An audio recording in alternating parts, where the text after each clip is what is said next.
So hello guys, welcome to DCP logs. అయితే ఈ recent టైమ్స్లో నేను ఎక్కడికి వెళ్ళినా అంటే కాశీ వెళ్ళిన. అక్కడ ఏమైంది అనేది మీకు కూడా తెలియాలి కదా. సో నేను అక్కడికి వెళ్ళగానే ఫస్ట్ బోటింగ్ చేసిన, మణికర్ణి ఘాట్ అన్నీ తిరిగిన. కాశీ ఈజ్ ద బెస్ట్ అంటే బెస్ట్ ప్లేస్. ఎప్పటికైనా మన తెలంగాణ వాళ్ళందరూ లేకపోతే ప్రతి ఒక్క స్టేట్స్ నుంచి వచ్చి విజిట్ చేసేది కాశీ ఒకటే. ఎందుకు అని అంటే అక్కడ ఉన్న పీస్ ప్లస్ లార్డ్ శివ దర్శనం అయితే ప్రతి ఒక్కరు చేసుకుంటారు.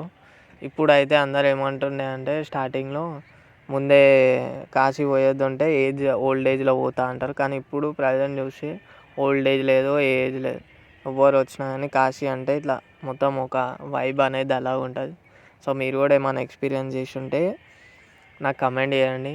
ఇంకో సిరీస్ కూడా వస్తుంది కాశీలో. నేను 2000 ఎట్లా తిరిగినా ఏంది అనేది నేను మీకు మొత్తం ట్రావెల్ లాగ్స్లో చూపిస్తాను.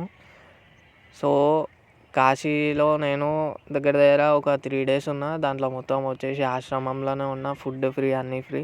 సో మనకు ఛార్జెస్ అయ్యేది ఏమున్నా కానీ ట్రావెలింగ్ అంటే బోట్ రైడ్స్ అవి ఇవి ఉంటాయి, అది కూడా చీపెస్ట్ ఉంటుంది. స్వర్గం కావాలంటే కాశీకి రారిపోయి వేరే దగ్గరికి పోయి ఏం లాభం ఉండదు.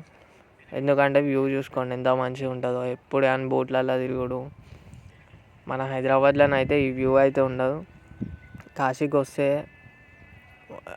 మీకు ఏంది అని అంటే పాపాలు పుణ్యాలు పోతాయి అని అంటారు, కానీ కాశీ ఒక్కసారి ప్లాన్ చేసుకోరి, మీ మైండ్ చేంజ్ అయిపోతుంది.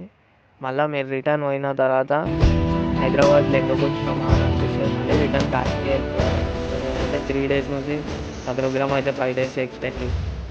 ఇదైతే నాది.